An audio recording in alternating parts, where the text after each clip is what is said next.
Stéphanie Do, rapporteure pour avis de la Commission des affaires économiques sur le logement. Ah, d'accord. Merci Madame la Présidente, Monsieur le Ministre, chers collègues.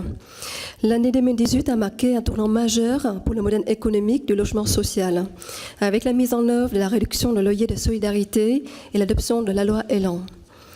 Comme l'a souligné la Cour des comptes dans sa note d'analyse, l'exécution 2018 de la mission cohésion des territoires a permis à la fois de réaliser des économies budgétaires substantielles et de dégager de nouvelles marges de manœuvre au profit des politiques publiques liées au logement et à l'hébergement d'urgence.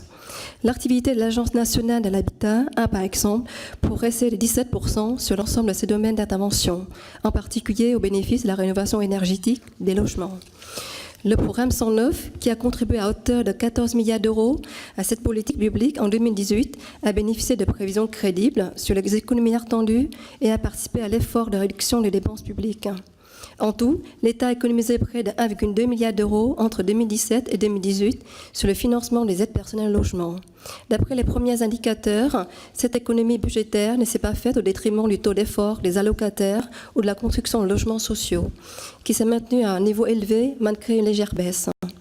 Comme je l'avais souligné dans mon rapport sur le PLF pour 2019, l'impact de la RLS sur l'évolution de l'autofinancement des bailleurs sociaux doit cependant faire l'objet d'une évaluation sérieuse, afin de s'assurer que leurs capacités d'investissement dans la production et la réhabilitation de logements ne sont pas fortement entravées et de vérifier que les mesures d'accompagnement sont adaptées. Les premières données sur les comptes des bailleurs sociaux devaient être disponibles au printemps 2019.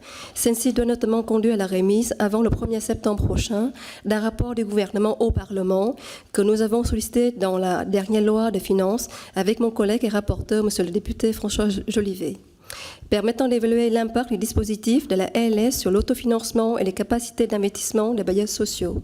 Monsieur le ministre, disposez-vous aujourd'hui de ces données? La réforme du modèle économique des bailleurs sociaux passe également par le regroupement et par le développement de la vente de logements HLM. Les retours du terrain sur ces deux sujets sont bons, puisque la grande majorité des bailleurs sociaux ont engagé des démarches de regroupement ou de fusion. Aussi, l'opérateur national de vente, lancé par Son Logement, a d'ores et déjà été rapproché pour acheter, en vue de leur revente, près de 11 000 logements HLM. Monsieur le ministre, me confirmez-vous ces tendances et êtes-vous en mesure de chiffrer les recettes supplémentaires que ces ventes pourraient générer en faveur de la construction de nouveaux logements sociaux? La fluidité du parc locatif social est primordiale dans le processus d'accompagnement des ménages les plus précaires au logement. Le rapport annuel de performance met en avant une dégradation des taux de tension en 2018, résultant de l'augmentation du nombre des demandeurs de logements locatifs sociaux, qui s'avère particulièrement important dans les zones tendues. La construction de logements sociaux constitue donc une priorité pour répondre à la demande. Monsieur le ministre, pouvez-vous évoquer les effets sur la construction de logements sociaux de l'accord signé en avril dernier entre l'État et le mouvement HLM dans le cadre de la clause de revoyure?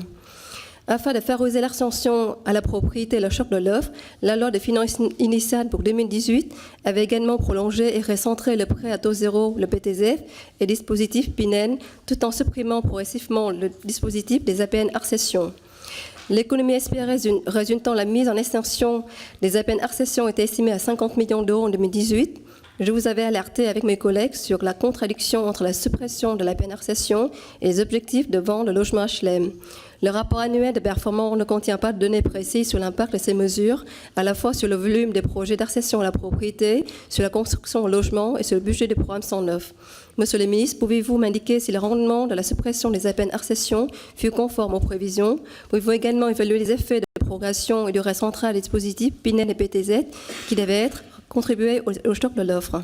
La rénovation constitue également un art essentiel à la stratégie du gouvernement pour lutter contre l'habitat indigne et soutenir la transition énergétique. Pour cela, le gouvernement a mobilisé une partie du grand plan d'investissement en faveur du renforcement du programme Habiter mieux, opéré par l'ANA.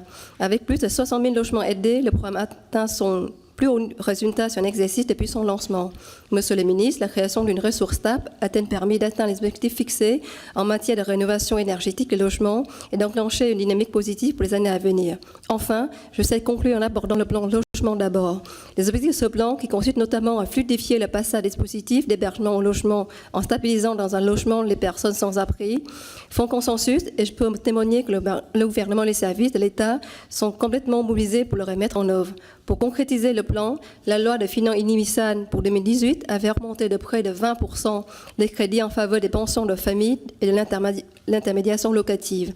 Toutefois, même si le nombre de places dans ce dispositif a progressé en 2018, tous les crédits ouverts en loi de finances n'ont pas été consommés. L'exécution des crédits est inférieure de près de 24 millions d'euros par rapport à la promotion en loi de finances initiale. Le rapport initial de performance explique cette sous-consommation par un déploiement du dispositif moins rapide qu'espéré. Monsieur le ministre, quelles sont selon vous les raisons de cette sous-consommation et quelles mesures pourrions-nous prendre pour accélérer la mise en œuvre du plan logement d'abord? Je vous remercie. Merci. Moi, j'aurais, monsieur le ministre, deux questions.